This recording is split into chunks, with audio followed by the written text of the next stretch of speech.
What's going on, everyone? It is Friday Q&A day, August 15th, 2025. I hope you're doing well, enjoying your week, and will hopefully be enjoying your weekend as well. All right. If you are new here, I love to answer your questions. So let's do that. Let's see. Make sure I can see what's going on. Get my Instagram going over here. I got my StreamYard going over here. Hello there. What's up? Get rid of that. All right. Hello. Hello. Thank you for all you do. You're welcome. Thanks for being here, hanging out. Come ask some questions. Let's have some fun. Register for MappdCon. That's what you should do today. Good morning, Tony T. How are you doing? Hope you're doing well. I'm just taking a stroll on Friday. Fridays are my lightest day. Not a lot of meetings. I get to hang out with you all, get to work on projects. So I would love to chat with you all, see how I can help you in this crazy process. Just let me know. Ask your questions. I love the multitasking. I'm not really multitasking. I mean, I'm walking and live streaming. I guess that's multi in the definition. But yeah. How's everyone doing? What's going on? What are you most looking forward to for the weekend?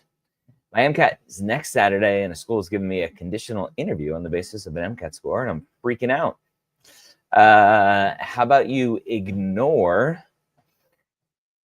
the interview, as weird as that sounds, right? Just give up the interview. Interview doesn't matter. Go and do well on the MCAT, regardless of this conditional interview, because doing well on the MCAT should give you much more than just that one conditional interview.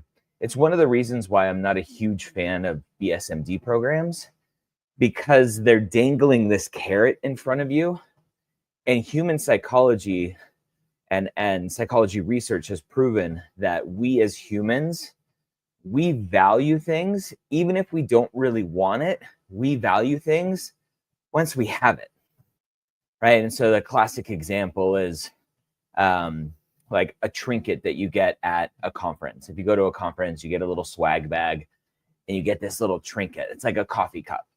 For me, I don't even drink coffee. But now that this trinket has been given to me, I value this coffee cup even more than I valued it not having it. And so the issue with having these conditional interviews, which BSMD programs, that's basically what they are, is do well and you get a conditional interview, sometimes a conditional acceptance. We then value this thing so much more than we really need to. The goal of going through this process is to get a good grade, get a good GPA, or get a good MCAT score, have good GPA, and the doors will open for you. But once we throw that carrot in there of a conditional interview, we add so much more stress to the process, which we don't need to do. So just go and have fun and treat it like every other MCAT test. JP, have you taken the MCAT before? I would be interested to know if you've taken the MCAT before. Can I give insights into any updates on 2026 interviews? Do you think all schools already send out interviews? No, not every school has sent out interviews. Not every school has sent out all of their interviews. That's the key part, right? Is the interviews are coming out. Yes, not every school has sent. That's okay. But they don't just send out all of the interview invites one time and then they're done. I think that's one of the biggest misconceptions. Students kind of think it's all or none. Julia, any advice on how to spend time while waiting to hear back from schools after primaries and secondaries are in? Go enjoy your life. Go take care of yourself. Go learn good study habits. If you're still in school, go learn good self-care routines, all of that good stuff.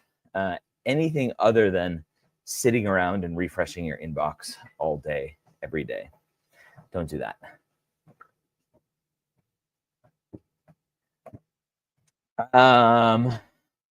Marvin G, NYMC interview in a few days. Congratulations.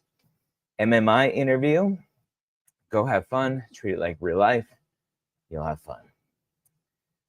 Lakshmi, we were told that being Texas residents, that getting acceptances from other schools, including private colleges, is really tough. Is that true? Lakshmi, I would love to know who told you this. Can you tell me who told you this? It's so silly. It's very easy to just go look at some data and see that Texas residents, and the problem is that this data is really hard to find. If it exists at all, you typically have to go to each individual school and see if they kind of show where their students are from.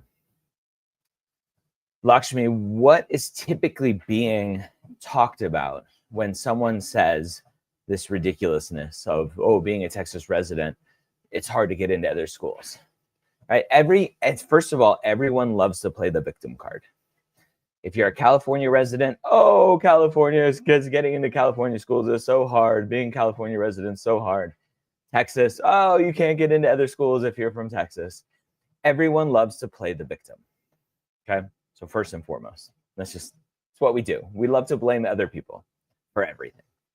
Okay, the truth is that what we're really talking about is yield protection. Right? Yield protection is a medical school, and anyone else, right? This is not specific to medical school. It's specific to yield protection is generic term that refers to what I'll tell you about in a second. But yield protection in this case is a medical school outside of Texas that looks at your application and they make some quick assumptions, right? Human psychology, we love shortcuts. We want to make things easy. And we go, oh, Texas resident. And what do we know about Texas residents? They love Texas, right? Psychology shortcut, right? We make these assumptions. We stereotype, right? So we stereotype Texas residents love Texas. Therefore, if I am on an admissions committee, if I am a reader or reviewer of applications for another school outside of Texas, I already am biased that you, as a Texas resident, probably want to stay in Texas. And if you probably want to stay in Texas, then if I invite you for an interview, I'm going to be concerned that you actually don't want to come to our school. So that school may not offer you an interview, even though you're a good candidate, solely because you're a Texas resident, because we stereotype that Texas residents love Texas and want to stay in Texas. And we assume because you're a good applicant that you're probably going to get into a Texas school. Therefore, why should I, a school outside of Texas, invite you for an interview when I don't see potentially any real connections to why you would actually want to come to our school? That's called yield protection. I'm going to protect the resources that I have, in this case, interview spots, and later on down acceptances. I'm going to protect that resource by actually rejecting a good applicant almost exclusively because you're a Texas resident. It's not that getting into or getting acceptances from other schools is really tough as a Texas resident. It's just because there are these stereotypes about Texas residents that you want to stay in Texas. And oh, by the way, Texas residency, Texas medical school tuition is really cheap. So therefore, they're like, why would you want to come to our school? It's 50 grand a year versus 20 grand a year that you could have in Texas. So yeah, there are reasons why this stuff happens, and not just the woe is me, I'm a Texas resident, it's going to be really hard. If you want to go to a school in another state as a Texas resident, you're going to have to put in some work to really prove to them that you want to go to their school, that they should give you a chance. Hopefully that makes sense.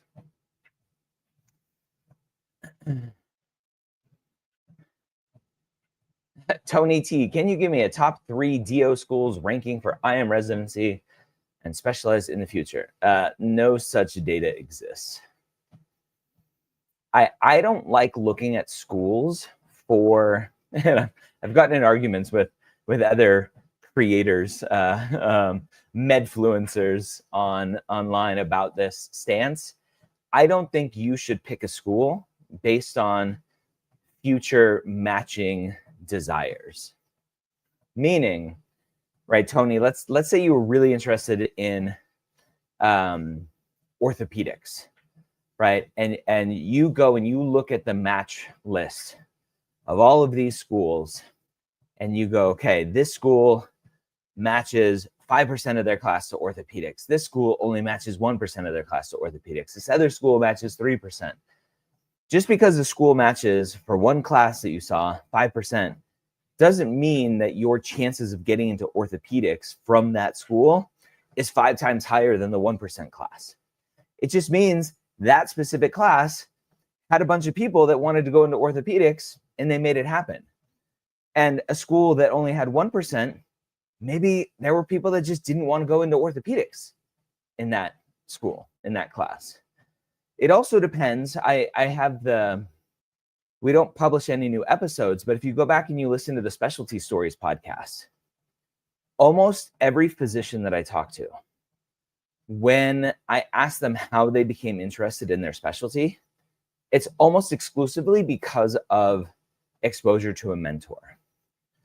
And so now we're talking about like these cosmic interactions that are happening where you as a student, right place, right time to meet a mentor, to expose you to a specialty that you then fall in love with, and you have a mentor to guide you. And the schools where 1 year there's a good amount of orthopedic matching happening, there may have been an orthopedic surgeon who maybe stopped operating for disability reasons, right? And now has become more involved in the day-to-day teaching of anatomy, maybe in the preclinical years. But because that orthopedic surgeon isn't practicing anymore, they are now more involved in mentorship of students. And they can talk about how much they loved orthopedic surgery and spark that desire in other people. So I don't think you should worry about what schools have top 3 internal medicine, whatever. You also have to remember, and this is one of those stereotypes that I try to break all the time. It's like, oh, DO is you go into primary care from DO. Guess what? Primary care, internal medicine, pediatrics, family medicine, those are the biggest residency programs, period, in terms of number of spots. Most DO graduates and MD graduates go into primary care. And then all of the subspecialty training happens after that, right? Pulmonology, GI, cardiology, endocrinology, all of the things that happen after internal medicine, family medicine training, pediatric training. So, yeah.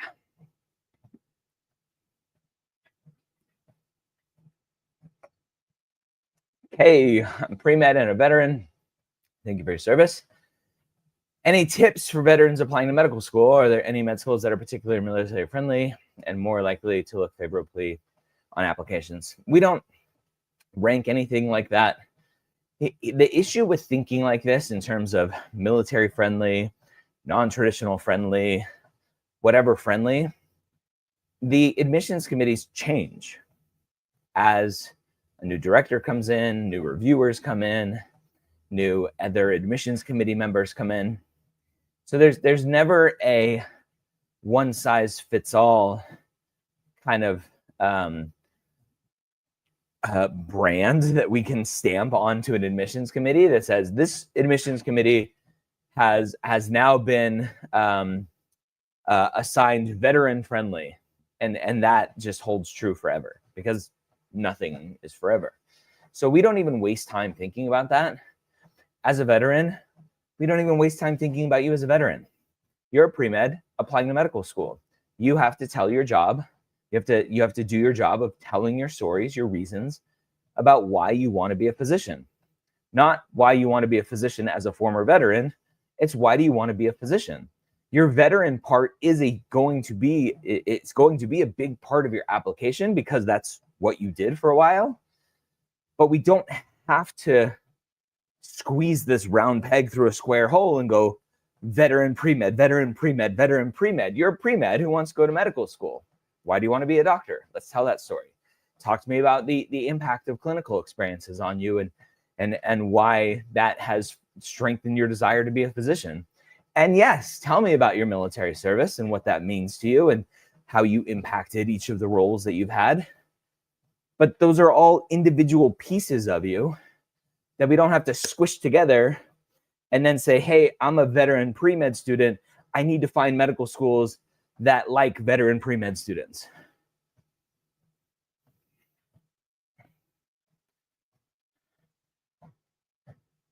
All right. Have I read Ray Peat's work? I don't know who Ray Peat is. Who's Ray Peat? I know Pete and Repeat. Pete and Repeat fell off the boat in a boat. Pete fell out. Who's left? My kids love telling me that joke. Ray Peat.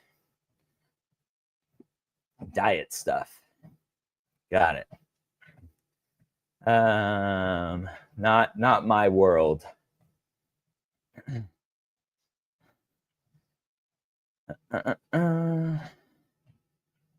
JP says, I worked in the ER and all of our trauma surgeons and ER docs were DOs. Literally all of them. Got it. But see, what then students will take from this, JP, is, oh, if I want to work in the ER or be a trauma surgeon, I need to go to DO school. No, like that's not what this says at all. It just says you randomly happen to have a selection of DOs that are working there. Is it bad that towards the end of my MCAT studying, I found out that I kind of hated medicine and want to do something else? No, that's perfect. That's absolutely perfect. And you should celebrate that you're not going to go on this 4-year journey of medical school and 3+ years of residency and get $250,000, $300,000 in debt just to do something you don't like. Go do something else. That's the whole point of being a pre-med, is to constantly try to figure out what else you would rather be doing. Unfortunately, too many people have this idea, right, that we have the sunk cost fallacy. I've already done so much towards this. I've already done so much clinical experience. I've already taken all the prereqs. I've already studied for the MCAT for so much. I've already spent so much money on all of this. I might as well keep going. And that is the worst attitude to have, and reasoning and logic of why you keep going is like, oh, I've done so much already. No, go celebrate. Shumate, how do I get notified when you're live? Didn't know you were on. Girl, you just need to be here all the time. All the time. Refresh. Shumate, I think if you just if you subscribe to the channel and then there's like a little bell, you gotta smash that bell, as the YouTubers say, to get those notifications. Chicos, I just wanted to say you've helped me a lot as someone who doesn't know anyone who has been through this process before. Thank you, sir. You are welcome. I'm glad. That's why we're here, to help. Any insights on how applicants are selected for medical school interviews? Yeah, I mean, the process is going to be different at every medical school, but ultimately it's, are you academically qualified from a GPA perspective? Are you MCAT-ly qualified from an MCAT score, right? Have you proven to yourself that you want to be a physician by getting clinical experience and shadowing, and then communicating that appropriately in your personal statement and your extracurricular descriptions? Are you a good, well-rounded overall person that goes and explores life and is able to communicate that, and they can figure out how you're going to be an integral member of the community, of the med school class? They go, yes, you've done all that. Awesome. Let's invite you for an interview. Oh, by the way, right, going back to yield protection that we were talking about earlier, are you also potentially very likely to come to our school, right? And this is where we might see a lot of change in the future. I won't name the school, but I was talking to a dean of admissions. I won't give a gender for the person I was talking to, just to remove any variables. And this was in November, having a conversation. I was at the AAMC conference where all the deans and directors, all the med schools come together for more indoctrination from the AAMC. And they think about, or this person and I were talking, and they were talking about how they are trialing a new AI tool, right? Because everything has to be AI these days, to potentially reduce the amount of interview invites that they have to send out. And I thought that was very fascinating. As a student, you may go, oh my gosh, that's crazy, that's horrible, that's no good. But the idea behind it is, at the end of the day, that medical school has the same number of seats every single year. And if let's say they have 100 seats, and if they're interviewing 600 people for those 100 seats, and then offering 300 acceptances for those 100 seats, and they barely fill those seats every single year, the question is, how can we get better at predicting who's going to come to our class, our school, if we invite them for an interview and accept them? If we as a school only need to interview 400 people instead of 600 people, only need to accept 200 people instead of 300 people to still fill our 100-seat class, that's a good thing for the school and for everyone else involved. Because they know, based on historic data and making some assumptions, that there are going to be students that apply to their school who really don't want to go to their school. And so with the tools that we have available now, is there a way to figure out who those students actually are? So we're, I think, going to see a change in the future where students are going to get less interview invites, but hopefully still get those same results of getting accepted to the schools that ultimately they should go to.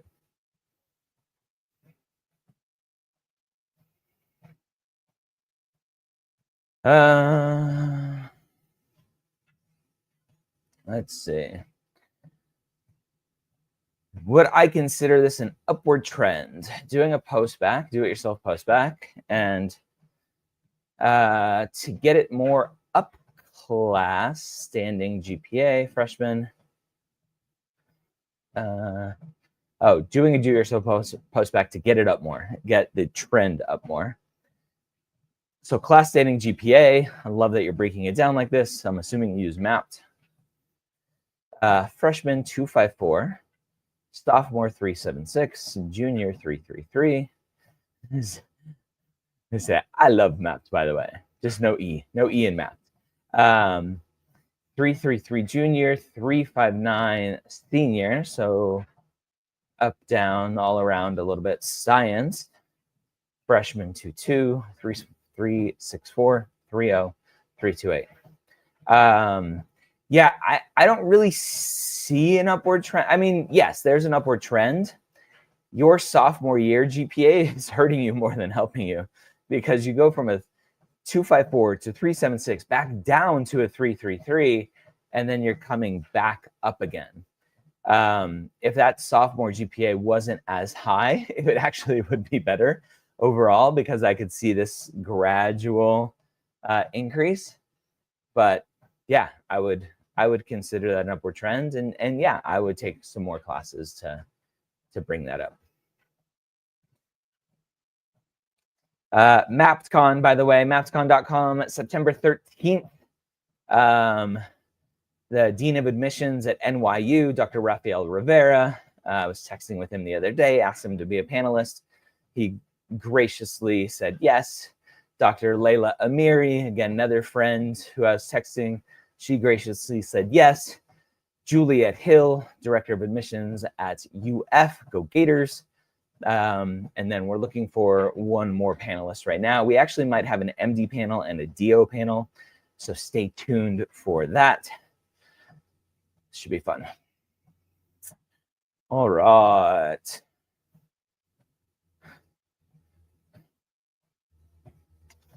Fatima, what can I do as a freshman in undergrad to prepare for medical school? Just learn how to be a good student. That's all it is. Learn how to be a good student. The rest will follow. I'm literally picking up your interview book today. In addition to the book, is there any other resource you highly recommend? What is the best way to make sure to get accepted after interview? The first step, right, is getting that interview. So congrats on, I'm assuming, getting an interview. Do well during the interview. Read the book. Verbalize your answers, right? Get the answers coming out of your mouth and not just thinking about them in your head. Mock interviews with our team. We have a team of former directors of admissions that you can do a mock interview with to practice and get some good feedback. So go check that out. Yeah, and then it's just a waiting game. Is mid-August turnaround for secondaries bad? It's hard to give an answer in a vacuum. When did you get the secondaries? When did you submit your application? All this other stuff. Shumate, when is the time to write my personal statement? I'm applying May 2026. So we start working with students as early as kind of January, December, January for that next cycle. The idea is that you write a little bit, you step away from it, you come back a couple weeks later with fresh eyes, you look at it again, you go through some more drafts, you step away for a little bit. That's the ideal situation to go. Haley Holst, how you doing, my friend? Where in the world are you these days? What year are you nowadays? Are you out yet? Are you out of jail yet? Hope you're doing well. Is it still not recommended to get an LOR from a PA, even if you have a good relationship with them? In general, I wouldn't. A PA is a different career than a physician. And you want a letter from a physician to speak how you're going to be a physician, not a letter from a PA assuming what you're going to do as a physician. So yeah, I mean, potentially what we recommend is having the letter co-signed by a physician. So try that. Haley, M2, still wanting ortho. Congrats. Exciting.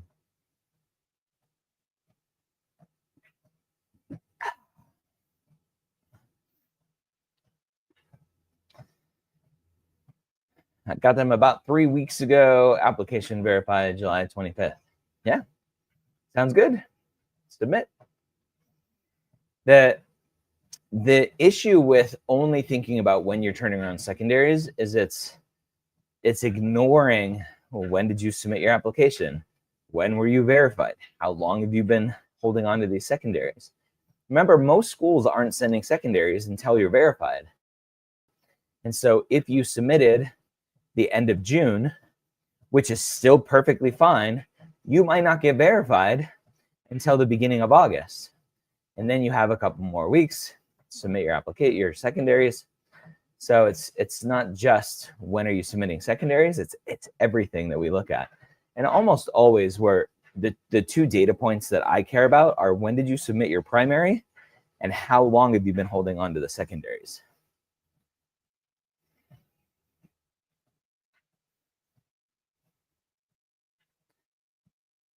All right.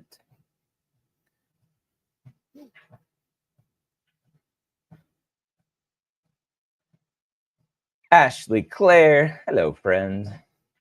I have another email to respond to. So bad with emails. My emails are just when I think I need to spend like this weekend just going through my backlog of emails. It's so bad.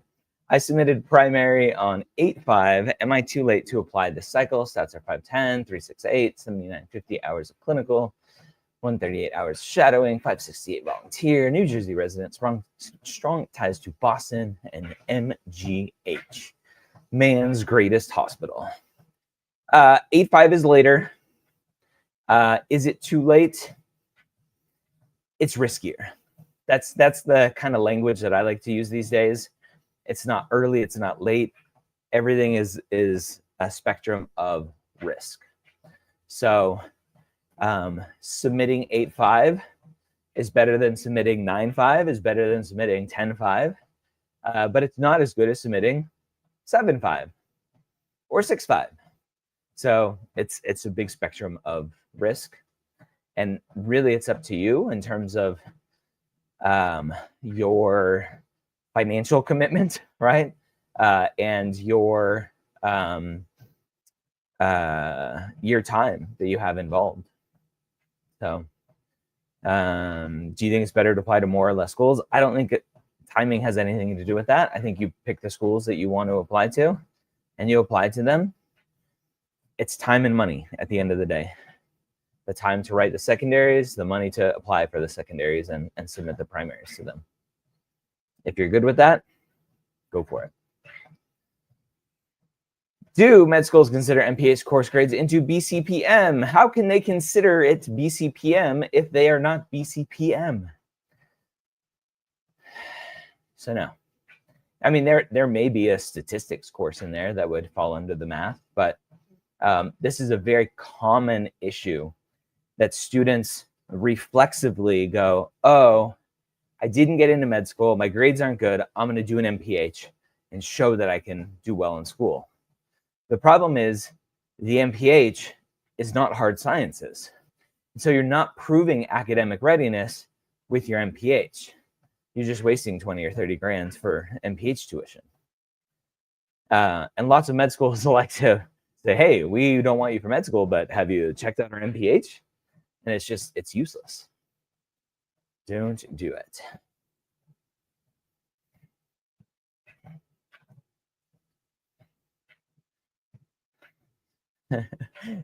This is the epitome of overthinking it. Is it bad if I add schools even after I'm verified? Will they look down upon it? Not applying with the app being verified. No, that's way overthinking. Apply to the schools you want to apply to.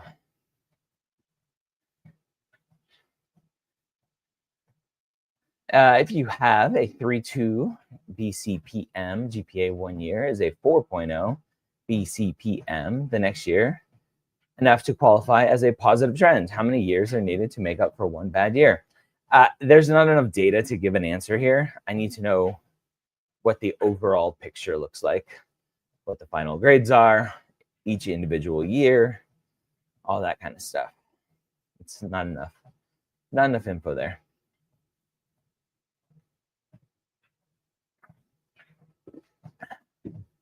Is it true if I get an LOR from their alumni that I have a better chance? Not necessarily.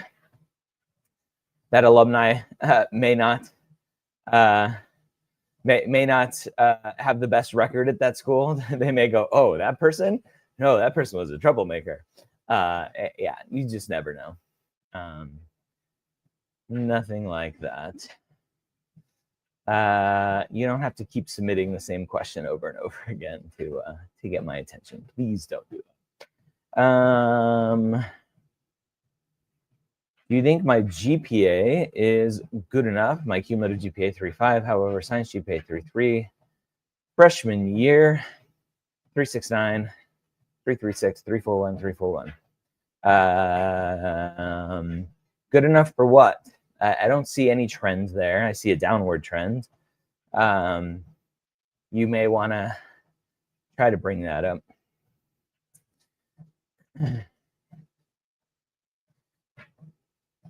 Oh, let's talk about the Build Back Better, not build, what is the big beautiful bill, not Build Back Better, it's the other B's, the big beautiful whatever. Can low-income students still apply to medical schools? I would have had to take out plus loans in order for me to afford medical school if I were to get in. Yeah, look, I come from a family where financial literacy was not a thing. Bankruptcies, all that kind of stuff. Mom and stepdad who I lived with didn't graduate high school. I don't think this bill is going to impact students the way that the headlines like to make it out to be. You always have to take a step back and remember that headlines across the board, whether it's real headlines from news sites, headlines from content creators making videos about how only the rich can now go to medical school, those are meant to feed into negative emotions to get you engaged with their content, to get you to watch and read and listen so that they get more followers, more viewers, more ad revenues, all of this stuff. So first of all, you have to remember that everyone's trying to feed into negative emotions. But when you actually take a step back and go, what's happening here? We have to take a big step back and go, okay, there used to be caps on all of this stuff. And nobody was going, oh my gosh, I can't go to medical school, there's caps. Because tuition was well under control back then. The caps went away. The blank checks started flowing. Every level of education, higher education, right, where these loans are post-secondary education, has gotten extraordinarily expensive compared to what it should be because of these blank checks. Not solely, exclusively, but in large part because of these blank checks.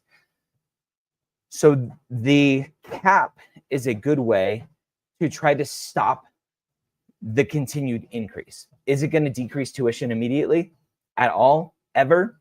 Maybe not. That cat's out of the bag, right? But can it potentially stop the $250,000 of debt that we have now becoming $350,000 in 10 or 20 years? Maybe, hopefully, right? So just from a logical standpoint, we have to have a budget. We have to have constraints so that the schools, who I blame, don't just go crazy increasing tuition more and more and more and more and more and more. For what reason? To have better facilities, to lure you to their schools, to have all the new fancy stuff. And oh, by the way, to do some stuff that probably isn't kosher either. So that's aside, right? I agree with the caps. We need some logical restrictions in place for this. And, right, this now opens up a can of worms where students are like, okay, I still want to go to medical school. I don't come from a family with means. My credit score isn't good. I'm going to now have to apply for private loans to cover the difference for what the government will loan me and what my tuition and cost of attendance will be. I think it will, my hope is that banks will get very creative here. Banks love high income earners. They love doctors and doctor salaries. The more money you make, the more financial services that you'll use with a bank. The higher your loans will be for your housing and your cars and your boats and your whatever, right? Banks love high income earners. And so I think they will get creative and have stipulations for medical students specifically, right? So Julian's saying here, I can't even apply for a private loan. My credit score is above 650.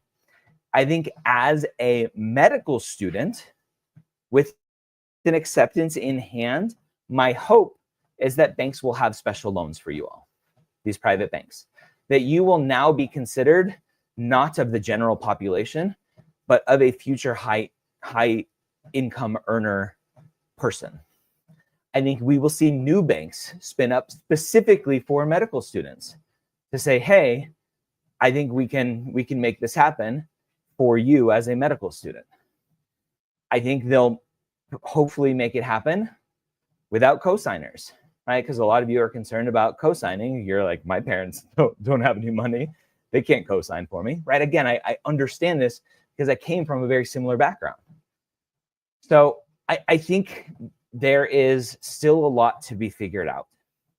I've been chatting with, again, my friends, the deans and directors of admissions, trying to figure out, what are you all doing? What are the schools talking about? What's the conversation in your circles about what's going to happen here?